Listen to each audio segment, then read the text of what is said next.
hear me. Alright, so now I also don't have headphones for you. That's okay.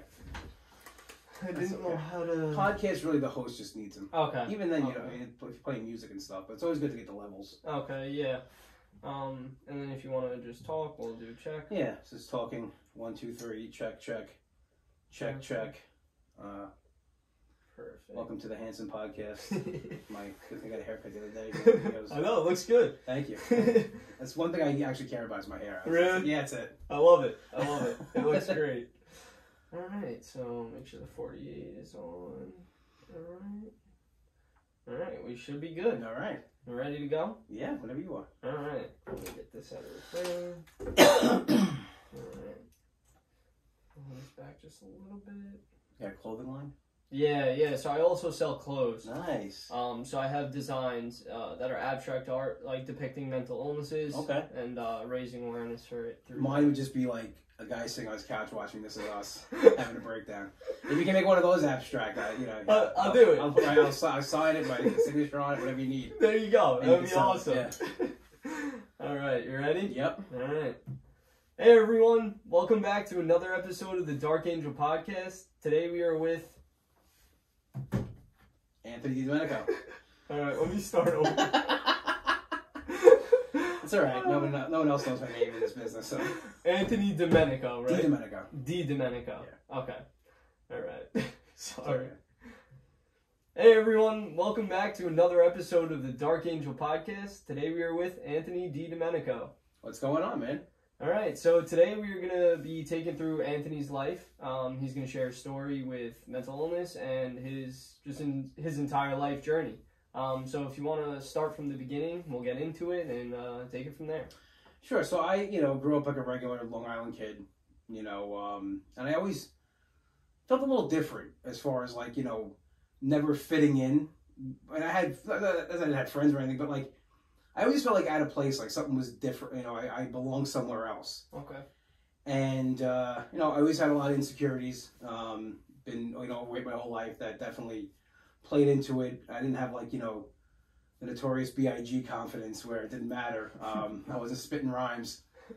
And like, I always wanted to do something in entertainment and show business. I grew up a Howard Stern fan. Okay. That's like my all-time idol. He's awesome. I wanted to be on the radio. That's what I wanted to do. Mm-hmm. And, Chris Farley was a huge influence. People always ask me, as a comedian, who's your favorite comic? It's Howard Stern and Chris Farley. Those are my influences. That's what I came up with. And they're like, oh, you don't like a stand-up? But no, because I really didn't watch a lot of stand-up. I always wanted to do stand-up. Mm-hmm. I always wanted to make people laugh. And so I didn't get into it until I was almost 30. But what I did was, before that, I started in radio. I went to Connecticut School of Broadcasting. Cool.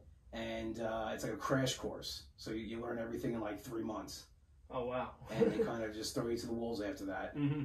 And I started doing radio. I did, small stations here on Long Island. I did a station up in New Rochelle. Nothing crazy. The guys I was doing the show with, they had like real lives. They'll get married and stuff like that. So I was like, all right, I guess I'm on my own here for a while. And that's when I kind of found comedy. I was engaged. My ex-fiance was like, you need to do this. You need to get on stage. I was like, okay, I don't know how to do it. So I just went on the governor's website, and there was an open mic, and I'm like, okay, I'll sign up for this. I was hooked. That was it. Like, from day one on the stage, the first joke I told that got a laugh, I'm like, oh my God. I thought it was a bucket list thing. Like, I'll do this. Mm-hmm. That'll be it forever. No. Yeah. And that's where I first felt like I belonged in a place. Okay. Like, so I want to jump onto that. So okay. I realized, like you said, when you were younger, you realized you felt like you were out of place, and even till you first did your open mic. Yeah. So what was that whole experience like? And how did that make you feel as a person? What were the reasons behind it, if there were any, or things like that? So like I just, it wasn't like I felt like I didn't, like, I kind of maybe didn't belong as I'm not saying it the right way, but like, I just didn't feel like I fit in the everyday flow of things. Okay. You didn't find your people. Yeah, like, you're supposed to grow up, go to school, get married, have family. That was never like what I wanted. That was never like my main thing. And like, I didn't understand how people can get excited about getting an awesome job and like, Because to me, it wasn't like, yeah, of course, if I followed that path, I'd be a lot better off than I am now. But like, I just was like, no, I think my thing is entertaining people and being in front of, like, you know, so I did. I gambled on that, and, you know, I failed miserably, but whatever, that's besides the point. But, you know, I just felt like that was where I belonged in, like, that kind of thing, that social setting. Like, I didn't, like, when I go to, like, a party or something and there's, like, adults, because, you know, I'm going to be 43 in 2 months. Okay. So I'm around, like, people my age. I feel like, you know, you're just like a guy awkwardly doing the robot. That's how I am, like, talking to people. I don't know what to say. I don't know what to talk about. You don't like the small talk? I like small talk, but, like, if I'm around, like, comics and people like that, you know, we're talking about, like, spots and jokes and this and that, like, I don't know how to talk about, like, hey, I closed this deal, and I you know, I got this, and, you know, I got my interest rate lowered. Like, that's not my thing. I'm not an adult in that way. So yeah, I never like fit in anywhere until I really found comedy in that world. That was my thing. So before you were able to find that place to fit in, what was your life like? You know, how did you feel internally? You know, and how was your mental health? How was all of that surrounding you? So I grew up. I mean, I had a great childhood. Like, you know, it's my parents are amazing. My dad's awesome, the best guy ever. I lost my mom in 2008. That definitely, I think, started the kind of like the ball rolling with like anxiety and stuff like that. I'm an Italian guy. I'm very attached to my mother. I was a mama's boy. I'm not ashamed to say it. Yep. So when she got sick, it was definitely, I didn't know how to deal with it. Yeah. I didn't deal with it very well. Should I have went and saw a therapist? Probably. Should I, you know, but I didn't know what was going on. I kind of got lost in my relationship. I was with somebody and I got engaged way too early. I knew she was the wrong person, but it was like, I'm losing my mom who takes care of me. Yeah. I got to get somebody else now to take care of me. Yes. And, you know, you see the thing growing too, I was a heavy kid, but I never got picked on because I was quick. Okay. Not fit, not running. I mean, you know, but like, if somebody said something, bam, I'll say something better. Okay? Exactly. It was always my... Okay. So I guess I was always a comedian, like I didn't even know it. Yes, you're always meant to be in comedy. Yeah, so I just am quick. Like if somebody says something, bam, it comes out, and I don't even know it sometimes. It just, like word vomit. And sometimes it's really bad, and I say really mean things, but I feel like you're going to poke the bear, that's what's going to happen. Exactly. So... You know, fast forward now, my mom's sick, and it's like almost like, you know, your life is two different directions. So everything was going great up until that moment when I found out, when we found out she was diagnosed with cancer. And then the 9 months until she passed away, it was, you know, I unraveled. Yeah. And I guess I never really fully recovered from that. Okay. So anxiety never really came into play until really, I would say, a few years ago. Okay. I started my weight loss journey, and I was doing well with that. And my dad had went for a physical, and they found out that he had one of his valves are leaking. Okay. But he wasn't sick. Like I said, I kept telling the doctors, like, I'm fine. Like, they were asking all these symptoms. Like, no. So I'm thinking to myself, I've been overweight my whole life. Like, I gotta have something wrong with me. And then I got nervous that my dad had to have surgery. I got one parent left, and one day I'm sitting on my couch just watching TV, and my heart just starts racing. And I'm wearing a Fitbit, and it's 168. Really? So I'm like, I'm dying. This is it. This is the big one. Yeah. So my dad was at my brother's. I called him, and I said, Pop, I think my heart's really racing. I had something wrong. He goes, you want me to call an ambulance?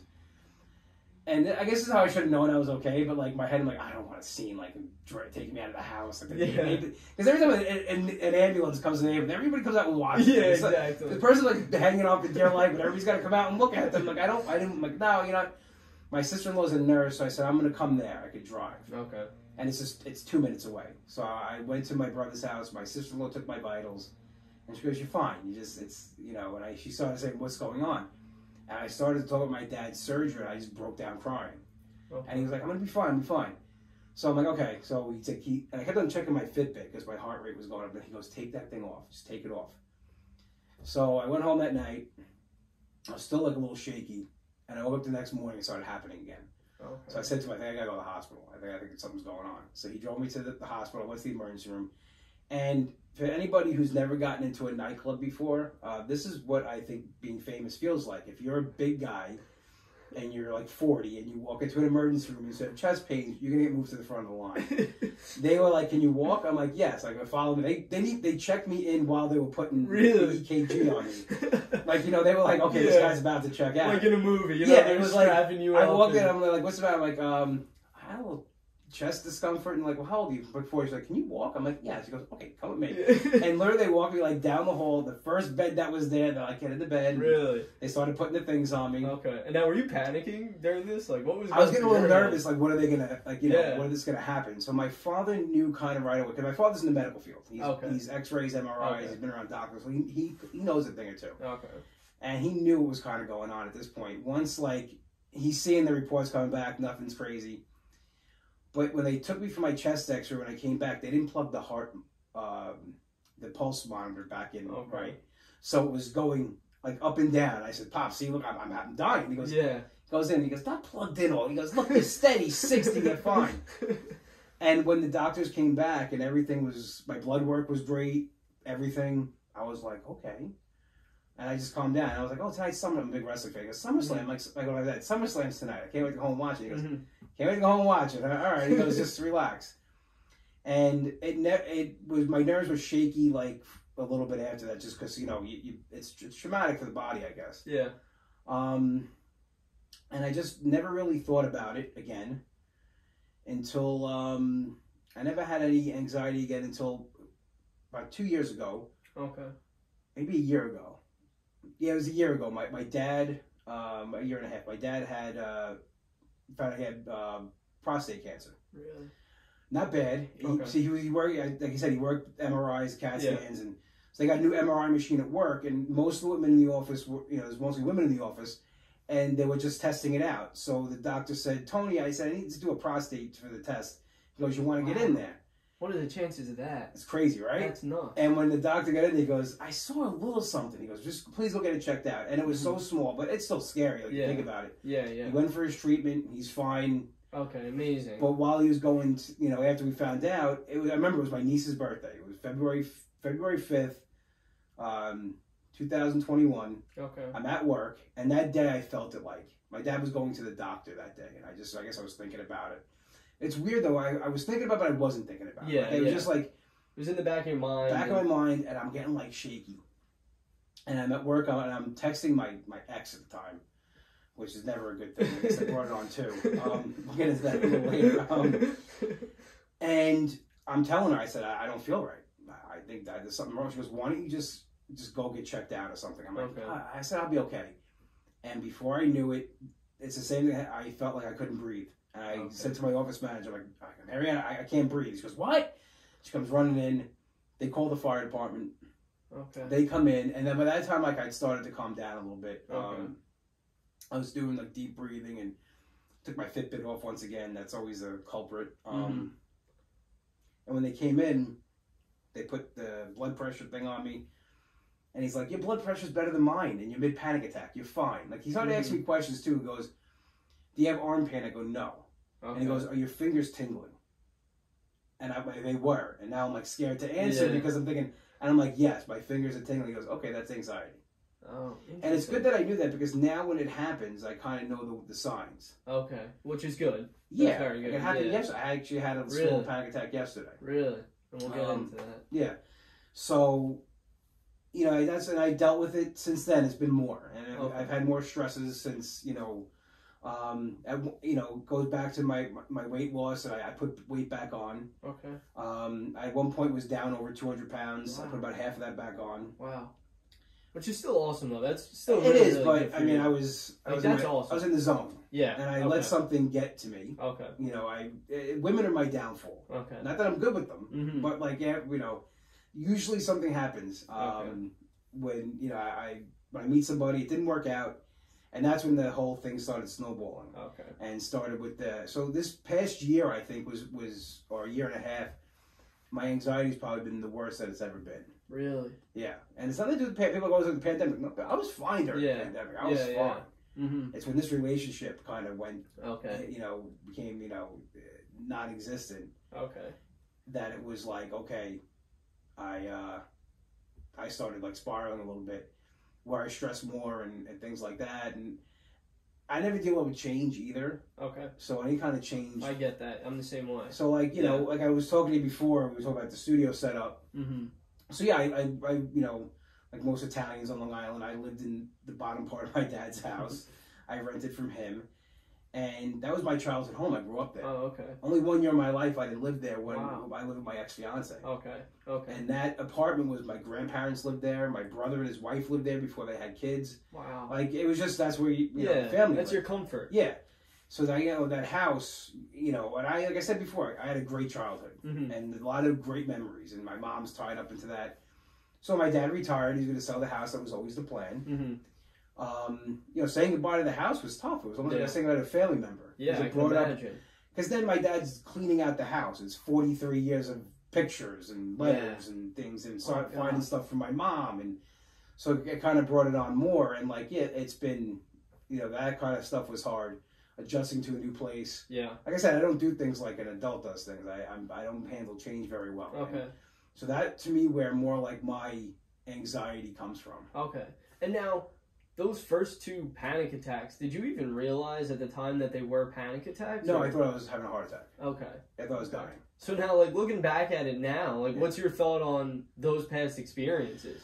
I look back at it, and I kind of can see where it was a panic attack. Okay. And it helps me now when it's happening. Okay, which is good. Like, I've had one wake me out of a sleep. Really? And I start doing the things like, okay, get up, walk around a little bit, and you can feel like your fingers tingling, drink some water, just relax, and it usually goes away. And then just, like I was talking, like I said before, it happened just yesterday. Yeah. And it started happening the night before. And I really don't know what that was. Yeah, I was just, I guess, stressing about normal things and stuff like that. And, maybe subconsciously I'm thinking about something else. Yeah. And I was driving home yesterday, talking to a friend on the phone. Okay. And I said to her, I'm getting like lightheaded. I think I'm going to pass out. Really? Yeah. And she was like, pull over. Yeah. She's very calm. She's like, pull over. That's good. That's what you need. And she goes, I'm going to FaceTime you. Okay. And then we just talked. And she's like, you're fine. See, you're fine. Yeah. You're okay. And like, we were laughing and stuff. She's another comedian, Tracy Carnazzo. Okay. Who is a godsend. You know, people, I'm so happy that we're friends, because she's just like, you know, 17 therapist, I just talk to her. It's not probably the best thing, but she always, like, you know, is just good. Like, she, you know, she's been through it as well. And that's the thing, too. Like, if someone's been through it, they can kind of talk you through it and walk you through it a little bit. Okay. And I felt, and today, a million times better. It's just like, it's one of those things where it happens every couple of months. Yeah. And I have to just know, like, when it's happening, you know, you're okay. You're going to be okay, but it's hard in that moment to deal with it. Exactly. Now, I want you to take me through this last year of your life. I know you said, when did the first one happen? It was a year or two? The first one happened in 2018. Okay, so 3-4 years. Yeah, so that was, my dad had his heart surgery. Okay. And, you know, the thing, too, was, like, he was going to be fine. Like, the doctor told him the only reason he wanted to open him up was because his valve wasn't so bad that he could repair it, which then you're good forever. Okay. But then you start Googling. Google's the worst thing. I start Googling things, and you know, listen, it's not a little thing. You're cutting your chest open. Yeah, it's not. It was tough, but like he was saying, like, listen, I'm gonna be okay, because they're gonna fix it. And, you know, because when they replace the valve, they can go in through your groin. But that only lasts like 15, 20 years. My dad was still, you know, he's 67 now. Oh, wow, good for him. So, I mean, think about it. He's young. He said, I don't want to, in my 70s, go through this again. Exactly. And at the time, he was like 64, 65. So he's like, I don't want to have to go through this when I'm like 70, 80. Yeah, exactly. You know, you got to get I'd rather just, now. I'm done. Yeah. I'm sure there'll be other things I'll have to worry about then. Exactly. So, and it didn't happen for like I said, like almost, you know, 2 years. It didn't. So it really was like, you know, because I was also very into this weight loss journey I was doing. And I, you know, got into it with Instagram, and I started like doing my podcast that I do now, and it just all started kind of like, you know, I was on a roll. Okay. And that's the thing too that I think is an issue. I get like, you know, tunnel vision on something. And I don't really see, and that's, I think, sometimes why things take a step back. And then I had met somebody. It was a long distance relationship. She lived halfway across the country in California. Oh, wow. Yeah. Wow. So, and it was during the pandemic, so no one can go anywhere. Yeah, exactly. So it was just like this weird thing because, you know, I'm very big into the weight loss community on Instagram, and you meet people from all over. Yeah. And it's just one of those things where we just started talking during the pandemic, and things got like, you know, escalated. Yeah. We really liked each other, and you start planning things and this and that. And I was supposed to go out there in November of last year. Okay. And New York had put California wasn't on the ban list to travel, and then all of a sudden it went on like a week and a half before I was supposed to go. Really? And work was like, you can go, you just, you know, you got to come home, you got to quarantine 14 days, you got to probably, you know, your vacation time, 5 days unpaid. I'm like, you know what? To me, it's worth it to see if there's actually something with this person. Exactly. Am I going to risk turning my life upside down and moving out there? Yeah. Because that's the only way it would work, because she's got a kid. Okay. And I was willing to do that. Mm-hmm. You know, she was like, listen, I don't think that, even if this works out, it's not going to happen right away. It's a year, 2 years of back and forth. And she was honest, and it wasn't like anybody deceit. It was just one of those things like, you know, time and place were not in their favor. Yeah. But I was crushed. I thought this was the one. I thought that, you know, this was, you know, I'm a big fan of romantic comedies and, you know, the movie stuff, and it was playing like a romantic comedy, you know, the Harry Met Sally type of thing. Or Sleepless in Seattle. And I got very into it, and I put so much of myself into that, and my self-worth and my value. Okay. That now when this ended, I just went into a tailspin. I started putting weight back on. Okay. Then I started getting frustrated with myself that I was doing that. So the last year and a half was battling with that, and all that kept on happening was I kept on gaining weight. So now I'm kind of like, you know, halfway where I was before. Okay. That also is a big stress for me, and you know, I get mad at myself because I should be where I wanted to be. Okay. Yeah. You know, and I it's just like I took a big step back, and I'm kind of starting over again, and I fight with that back and forth, and that's been the biggest struggle. Okay. And I mean, you know, from the outside, obviously, it's like, no, like, you're doing a great job. You know, it's like everybody's probably congratulating you, you know, and everybody's proud of you, but internally, you know, I'm somebody who's hard on myself, right? So if, you know, and just listening to you talk, we sound very similar people. So what you're saying is resonating with me a lot. But I'm very hard on myself, right? So if I have a goal in my mind and I'm like, no, I know I could get there. And like you said, you had a minor setback and now you're not at your goal. And that's going to definitely stress you out. Oh, yeah, big time. You know, you're like, no, I know I'm capable of this. You know, and obviously everybody around you is super proud of you and happy for you. And you're like, that's not enough. You know, I want to be happy for me. So, and I get that, you know, and I understand where you're coming from. It's something difficult to deal with, you know, and I could see why it's super stressful. But what I would say, you know, and I've told other people this, try not to, you know, look at the positive sides of things. You know, I've recently, you know, I've had a lot going on, you know, just work, school, everything's really stressful. You know, it's just super busy time. You know, I just finished my first year of college. And I'm normally a very positive person, right? I tend to look at the positive side of things. You know, I had to retrain my brain because I used to look at things super negatively. You know, I'm always looking at it half empty, not half full. Me too. Yeah. And one thing that's really helped me in an aspect like that is, you know, try and look at all the progress you've made, right? You know, don't lay down and don't just be like, all right, yeah, I'm happy with, you know, what I'm doing, but, you know, look at what you have done. You know, you have lost 100 pounds. Like, that's amazing. You know, it is. It's super awesome what you're doing. You know, you're doing a podcast, right? You're helping people. You know, so there's so many positive aspects of your life. You know, and don't get me wrong. I'm not saying, you know, don't go and try and do more. Yeah, I understand what you're saying. You know, the victories in life. You know, the small wins really do matter. You know, and it will add up, and you will get to the place you want to be. That's what we call in the weight loss community non-scale victories. Okay. No, I am, and like if I show you pictures where I started to now, you know, I'm a big guy, and I'll always be a big guy. That's just how it's going to be. I mean, I'll never be 150 pounds. I know that, and I'm okay with that. Yeah. I just was at a place where I was very good physically. Yeah. And here's the crazy part: like I hurt myself actually training for a 5K. Really? So when I was 16, I hurt my knee playing football. Okay. I tore my meniscus. Oh, wow. And the doctor was like, I think it's going to heal on its own because you're 16, your body's still growing. There's a good chance it'll heal. It never healed, so I had to have surgery. They took part of my cartilage out. Really? Yeah, because it was torn. Wow. So he said, like, when you get older, you're going to have arthritis, and it's going to happen sooner than later. Okay. So the years of being very overweight and putting that wear and tear on my knee, it got worse over time.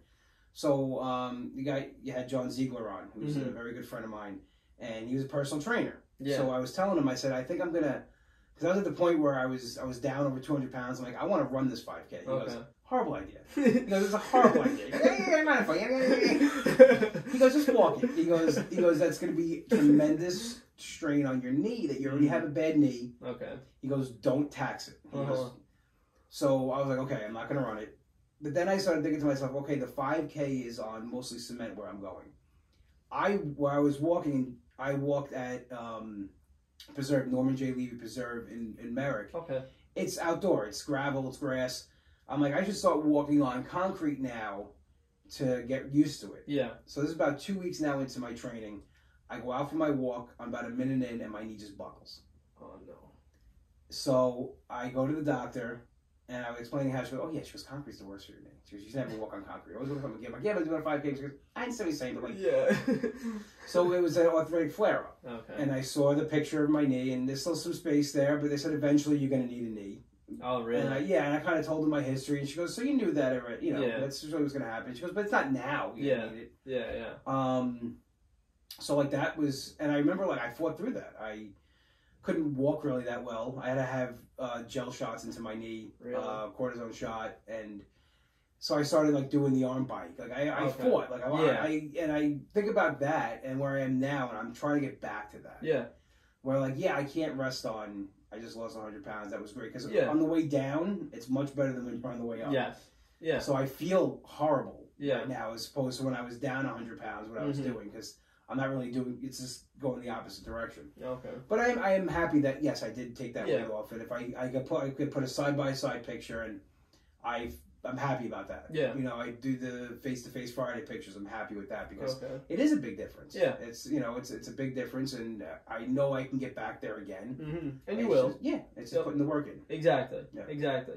And now over those, that week or two, when you wound up getting hurt, and how did you feel then? What was that like, and what was going through your head? I was like, I couldn't believe it. I'm like, I hurt myself working out. Like, I guess typical like. And it's true.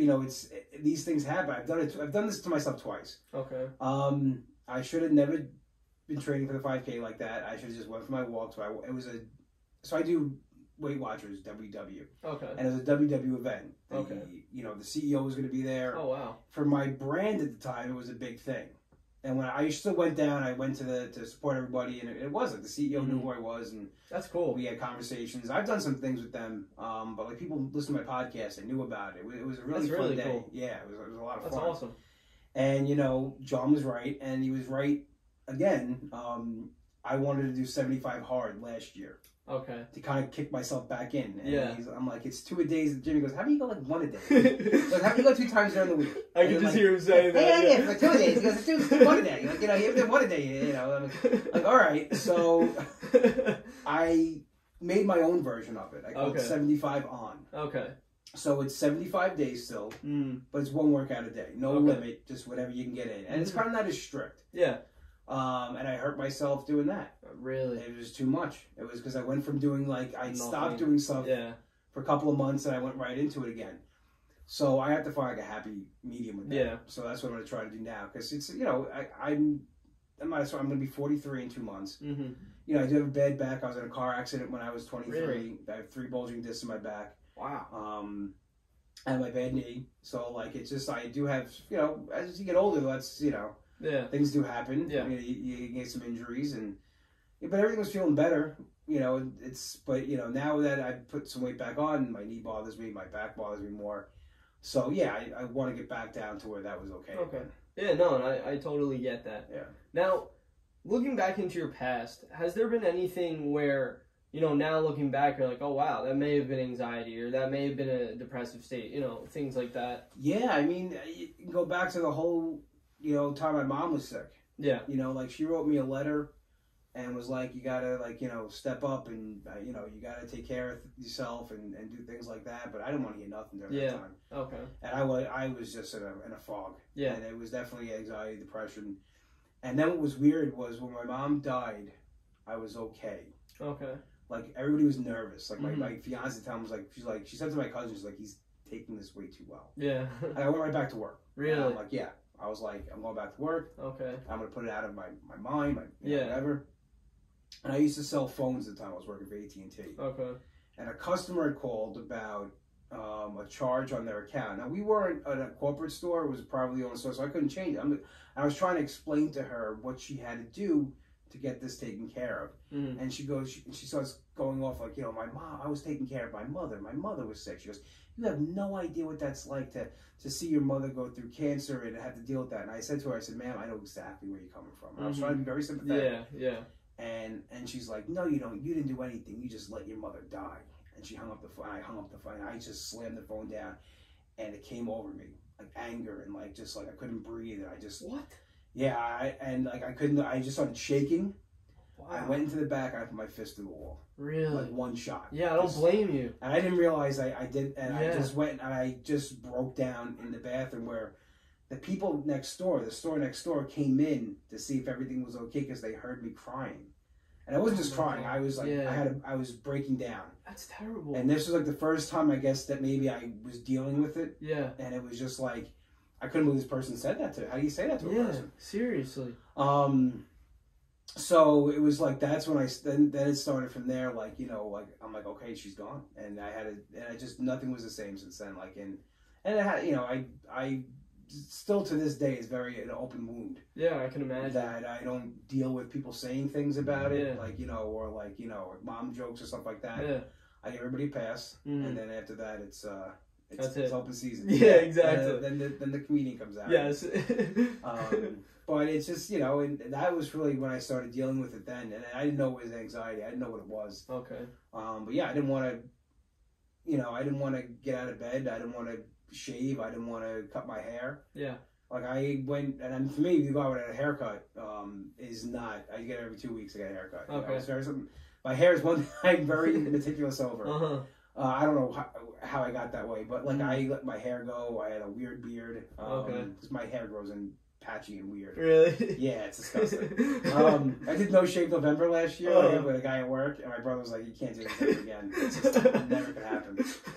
And he has got like this huge beard. Okay. Yeah, he's very hairy, like a mountain man beard. And I grow just patches. That's so funny.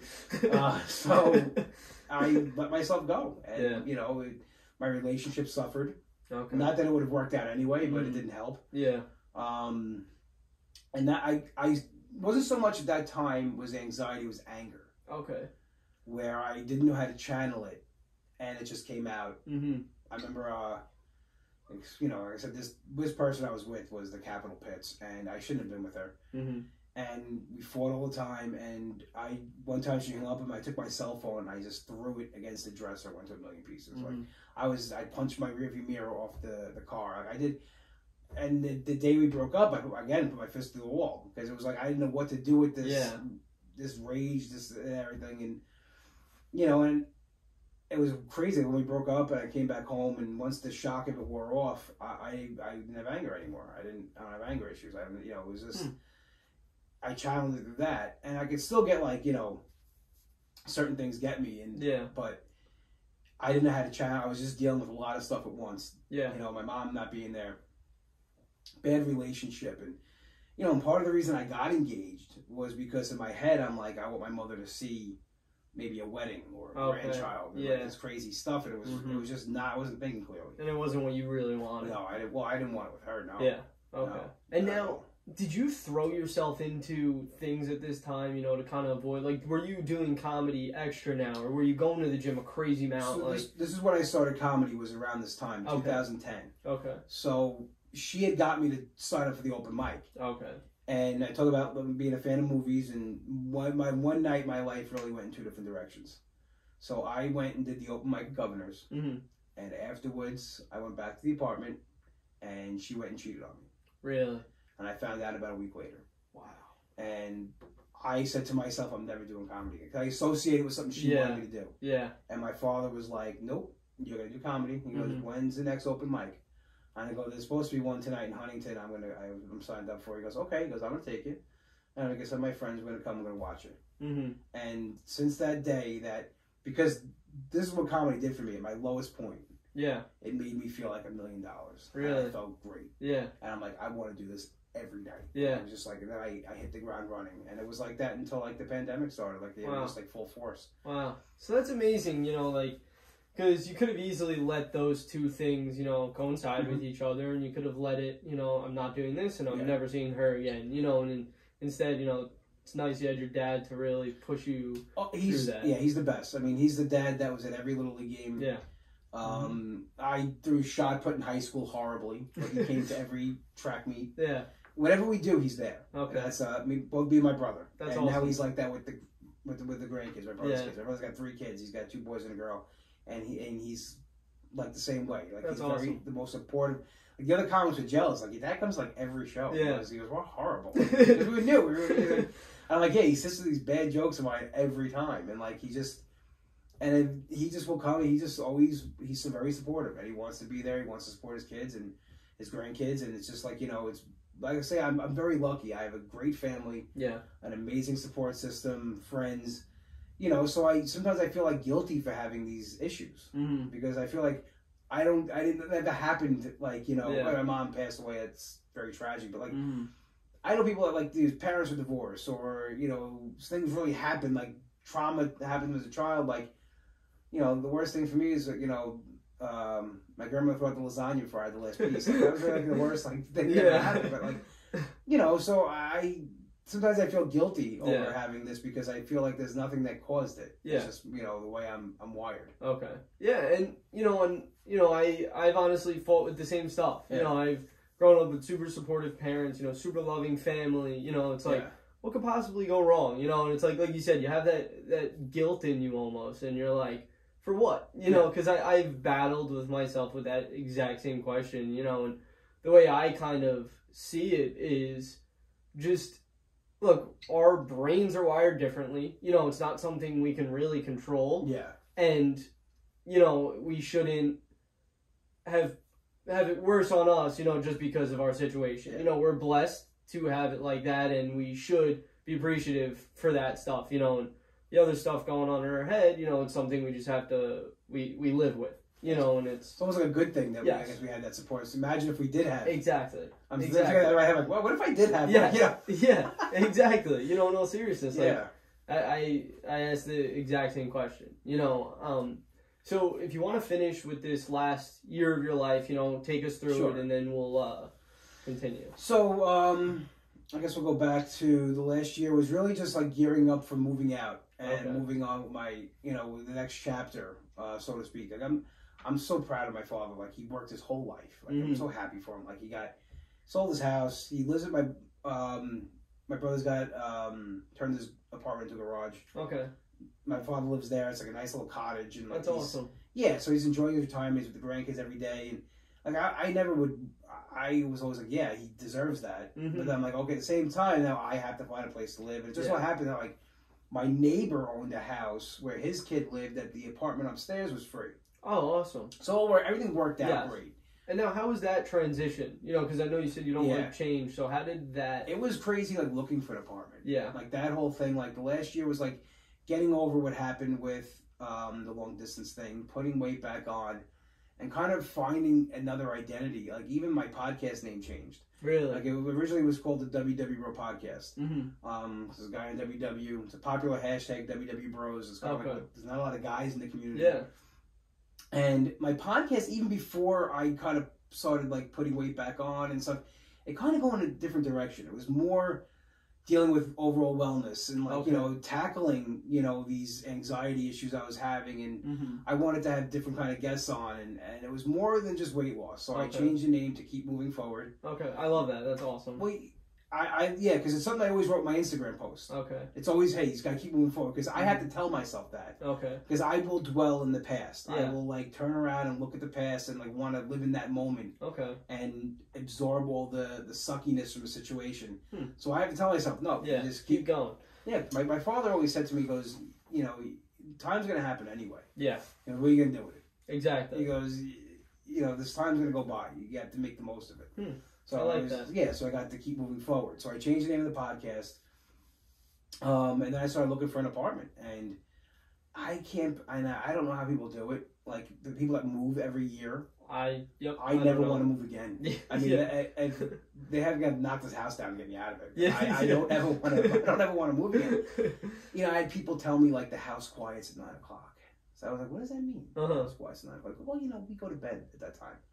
I'm like, okay. I said, but I'm not going to bed at that time. I said, I said, well, okay, this is not the house for me. Then another person told me I can't have anybody over. I said, am I giving you money each month? Yeah. Yes. I go, then I'm having my family over. Exactly. I said, nephews and nieces and my friends. I do a podcast. I have guests.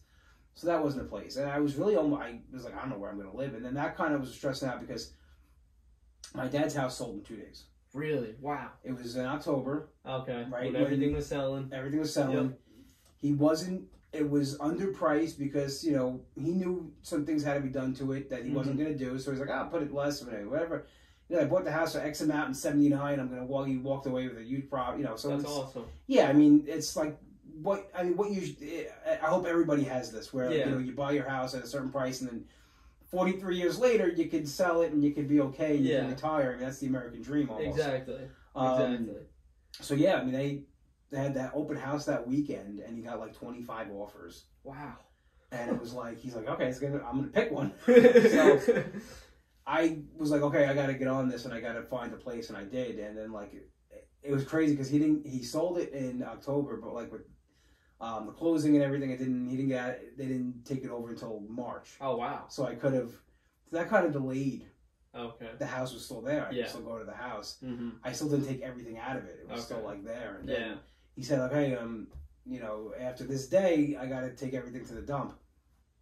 And then kind of going to that house one more time, it was. You know, my mom, my grandma was, you know, I grew up with my grandparents downstairs.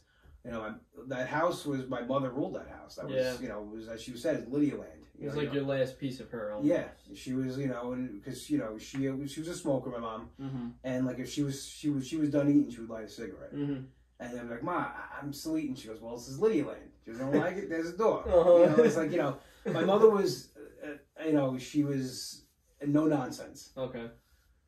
An amazing mother. Mm-hmm. She gave everything for her kids, for her family, but there was no like, I'm going to take your BS or anything. It was like, straight shooter. Good. You asked her a question, you got the answer. Yep.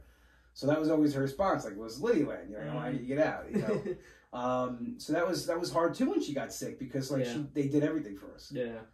Yeah, I'm not saying, you know, my sister-in-law still like sometimes goes, you know, your mother ruined your kids. Like, you know, your brother still won't put his washer away. He's 40 years old. Yeah. And I wash like the same 10 things because I don't go into my drawers. Like I just take the same 10 things I wash in rotation. And it's just, I take it off, it goes in the hamper, I come back, fold it, it just sits there, and then I take it off again because like my mother would do our wash, bring it back, and then it would sit there and she'd be the one to put it away. So she was like a mixture of an old school Italian and a new school kind of like thing where like, you know, she was very, you know, women could do anything. Yeah. I could, you know, and she did. She graduated Phi Beta Kappa from Hofstra in her 40s. She got the job at Hofstra so me and my brother can go for free. Wow. And she went back to school. And I actually go to Hofstra. Oh, you do? Yeah. Yep. So, do you know where the library is? Yeah. So, you know when you go out back of the library, you get a turn to go to Bits and Bites? Yes. So next time you're walking, once you get past where there's the first like sidewalk to go down to the playhouse, look on your left. There'll be my mother's bench is there. There's a memorial bench in Hofstra. Yeah, they dedicated. Yeah, I know exactly the bench you're talking about. Yeah, so right where the weird like there's the statue of the guy with the globe. Yeah, yeah. So yeah, that bench right there. That's my mother's bench. You'll see Lydia DiDomenico. So yeah, she started going back to school. Okay. And this is a woman. She took care of a house. Mm-hmm. There was me, my father, my brother. We never went without a meal, clothes washed. Like my father did a lot too. He cooked. But like I'm saying, we went without nothing. Like you would have think she would get up at 5 o'clock Sunday morning and start cooking. Wow. You know, and like you know, it was just that was her routine. She would make meals for the week. Mm-hmm. You know, so we were very taken care of. So this is all like coming back now as we're going through the house and everything, and like you know, it's just those great memories. Mm-hmm. And I remember when I left the house, I took a selfie and a picture of the house. I did a post on Instagram, and I just started writing. And that's the thing too. I like to get it out. I like to write it. Yeah, which is good. And I did. I wrote this long thing, and my father was like, I was like bawling reading this thing. I'm like, I just started coming out of me, like, you know. And then I wish the new owners the same, and the happiness. Like, I hope this is what this is, because it was a home. Yeah, exactly. Like, no one would, strangers would come. You know, my mother would work at Hofstra, and student aides needed a place to eat, or whatever. No one without you come into my house. No one without a meal, so a place to sleep. Lady. Yeah, and so that was like kind of like, you know, saying goodbye to all of that. You know, it was just like it was like, you know, reliving it almost again. Yeah. So that's why this year really kind of was like the next chapter. Okay. And I love my apartment now. It really feels like home, which is awesome. Yeah, I mean, at first it was kind of weird. Like I would be sitting there and I would be like, I gotta go. I gotta go out. Because I'm like, I don't belong here. Like, it was weird. Like, my stuff's here. Like, there's my TV, my couch, and my bed, but it was like almost like it wasn't my place. Okay. And it was great. Like, I got to set up my podcast equipment, and so that was like, I did the podcast like the first night I was there. Like, I moved in that Sunday, and the first thing I did was set up my equipment. Okay. And to me, that kind of made it feel like home, and I had my first, you know, my show there and everything. But yeah, that was the year was really just dealing with like the next chapter, and like what's, you know, it's weird now, you know. Our house was the hub. Yeah. Like, that was the spot. Like, you know, that was where, you know, we all hung out. It was you know, now my brother's house was kind of becoming that the last few years, because that's where the kids are. We go there on the weekend. So now it really is like that's where we end up, and like he just got a pool. Beautiful in-ground pool. Cool. So it's like there's no reason not to be there, especially now the summer's coming. Exactly. So yeah, it's like, you know, the whole transition of like, you know, it's weird. Like, it's kind of like we're adults. Yeah. Like, me and my brother both in our 40s. Yeah, it's weird to think about. But I don't feel like I still feel like I'm like a 17-year-old kid that lived at home. Yeah. And I guess like staying so long, it definitely like, you know, I talk to people about it, they don't get it. They're like, well, you know, because most people went to college, you graduate, you move out, or whatever. A lot of my friends went out of state, they stayed there. Really? You know, so one of my friends lives in North Carolina. He went, you know, school down there. Upstate people went to, you know, you just move. Yeah. You know, and I was just like, no, I like it. You were attached. It's nice. I'm attached. Yeah. So this last year has really been letting go of that and trying to get back on this journey. Okay. And I kind of did in April. Okay. And May was like, you know, men's and men's. It was on off, and now like I'm just back strict now. Like, okay, it's good. Like I cannot do this. I have to do it. I can't. You know, I do love cake-like things, but like you know, my cousin Joe's always like, you ate everything already. He goes, what is left for you to taste? Because you know what everything tastes like. Because just eat the right thing. Yeah, no, that's awesome though. So now my next question is, what outlets do you take? You know, now I want to get on to the positive side of things. What outlets have you taken, or what have you done, you know, to better all of this? So Instagram for me is a huge outlet. Okay. I posted a lot, you know, with comedy.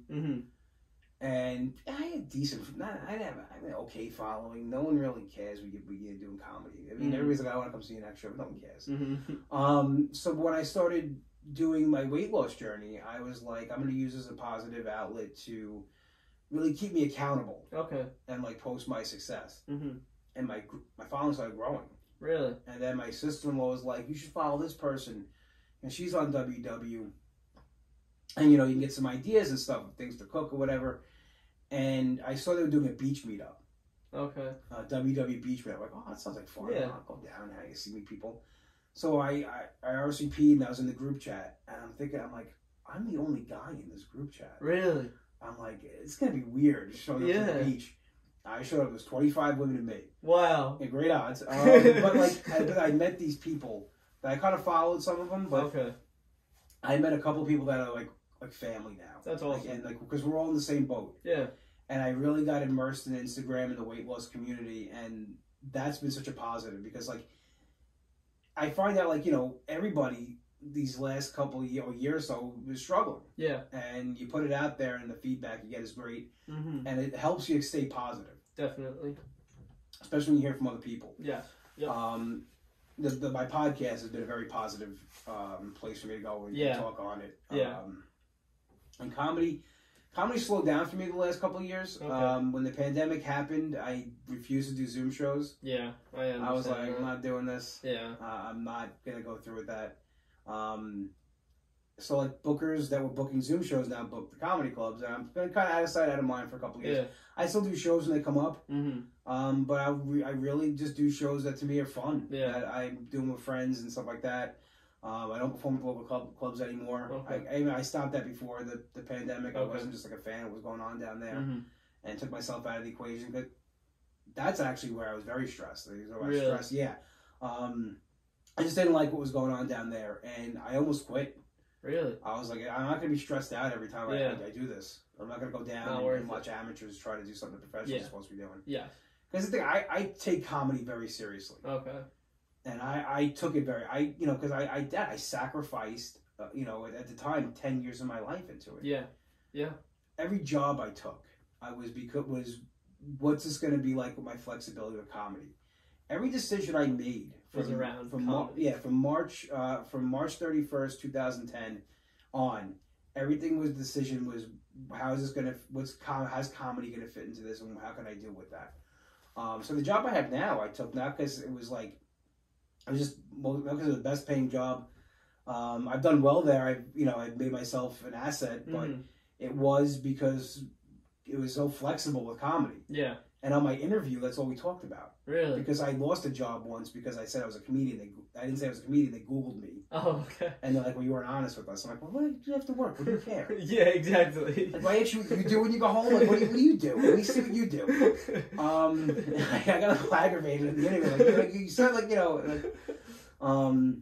so full disclosure, I went into the interview, like, full disclosure, I do stand-up comedy. You're gonna Google me when I leave. It's just natural. Yeah. And this is what's gonna come up. And then I'm like, well, what about it? So my office manager's like, I need someone to make me laugh, so you're hired. Really? Yeah, that was basically it. And she says down, she goes, who knows? You've been a good worker. Like, it actually was one of the best hires I've ever made. That is so funny. Yeah, that's how I got my job. I don't know anything about. I work in the generator industry. Oh, that's awesome. I know nothing about them.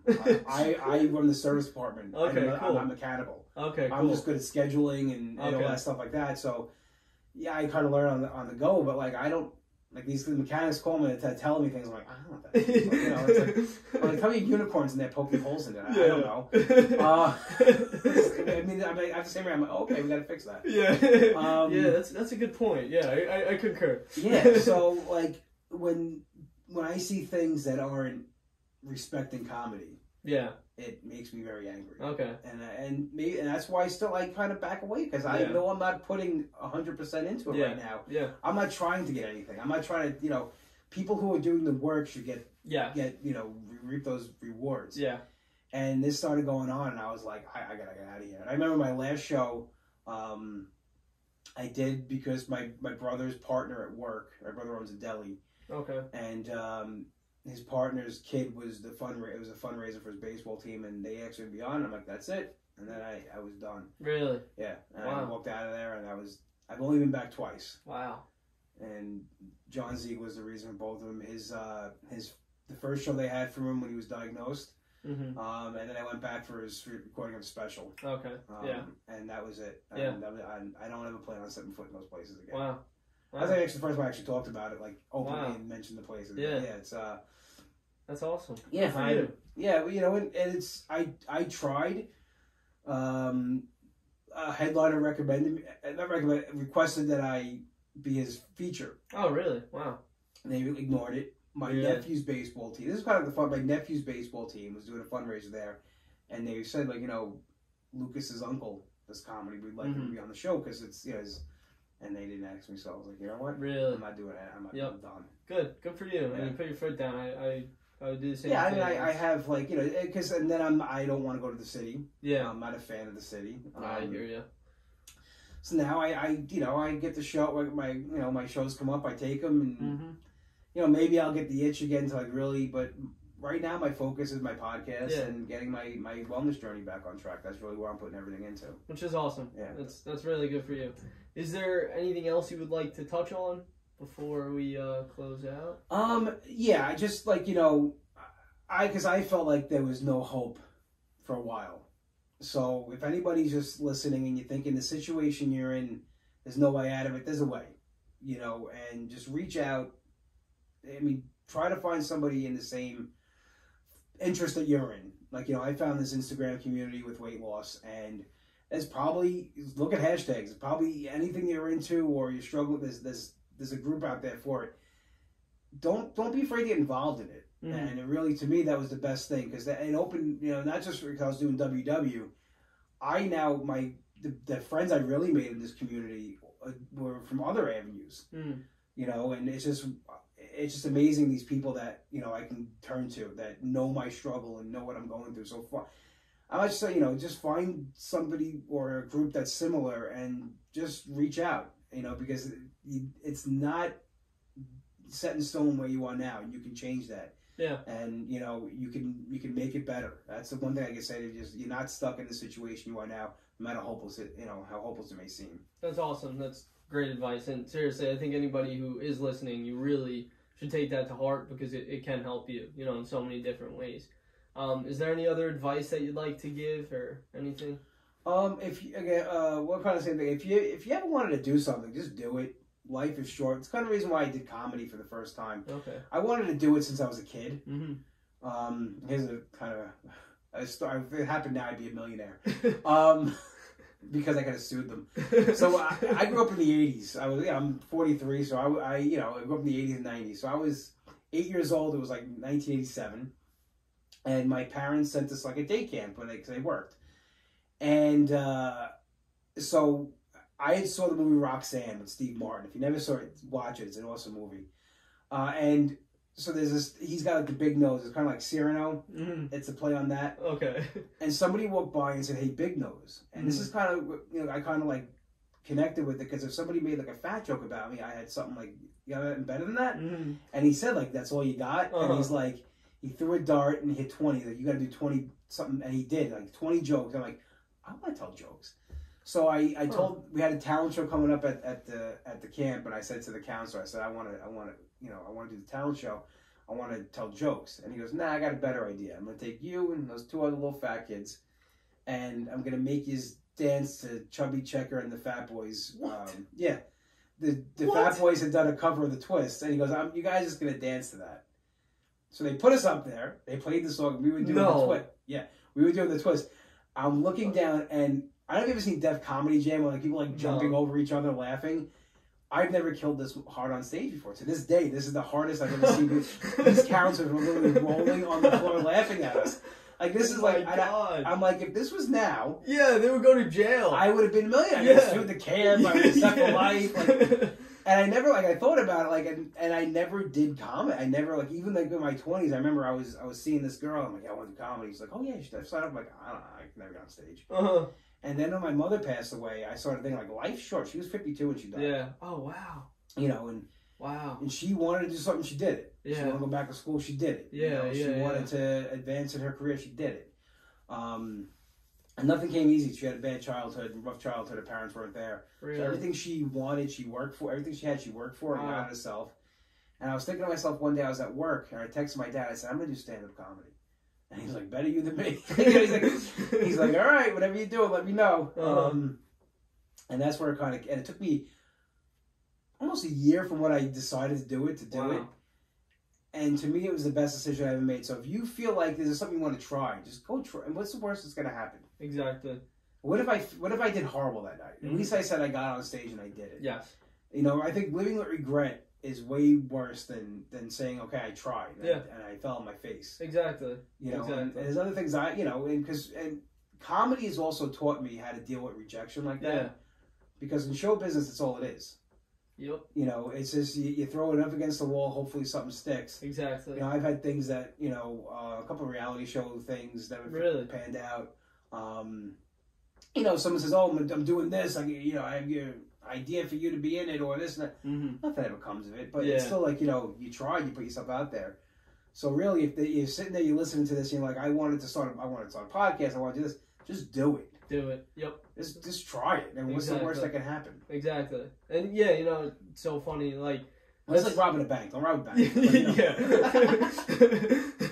You know, and I started this, you know, for that same reason. I was on the cusp of doing it or not, you know, and I'm like, I don't know how I feel, you know, I've never done anything like that. And one day I just woke up and I was like, you know what? I'm a very impulsive person. So Yeah. I had it in my mind. I was like, you know what? I'm just going to do it. I bought all the equipment and I just started recording, you know, and it's probably one of the best decisions I've ever made. I'm so happy I did it, you know, and it's just, seriously, just do whatever you want, you know, just go do it. Just don't settle, you know, just do it. And the way you said it like that, like, you know, the first thing you said, you didn't say, I want to be like Joe Rogan. I didn't do it for the money. Because you start out that way, you're not doing it for a reason. Yeah. You're like, I just want to do it. Exactly. That's what I did. Like, you know, like I said, I came up in radio. Mm-hmm. And the guys I was doing radio with, they weren't doing it anymore. And I'm like, I still want to do something. So I just started a podcast with a buddy of mine. And, you know, when that kind of fizzled out, I'm like, I still want to do this. So I just started my podcast. And same thing, I bought the equipment and I upgraded over the years. And, you know, I'm happy. I love my setup. I love doing my podcast every Monday night. It's like, this is what I do. And I love coming on podcasts. You know, this is, to me, it's a great medium. I'm really excited about, like, you know, how much it's taken off. Yeah. Because we're in that whole world now where everything's on demand. Yep, exactly. You know, streaming, podcasts, yep. It's great. And, exactly. So yeah, it's look at you starting the podcast and look, you're having a blast with it, right? Yep, I love it. Right. I couldn't be happier. Thank you so much for coming on. I really appreciate it. This is awesome. Seriously, thank you so much. And tune in next time. That was awesome. Thanks, man. Seriously. That felt good. That was really, really good. That was awesome. Wow, you have an amazing story. Seriously. It's alright. Seriously. No, it really is. I didn't guess how long that was. How long? An hour. No. Yeah. It felt like minutes. 20 minutes, literally. So I'll kind of show you.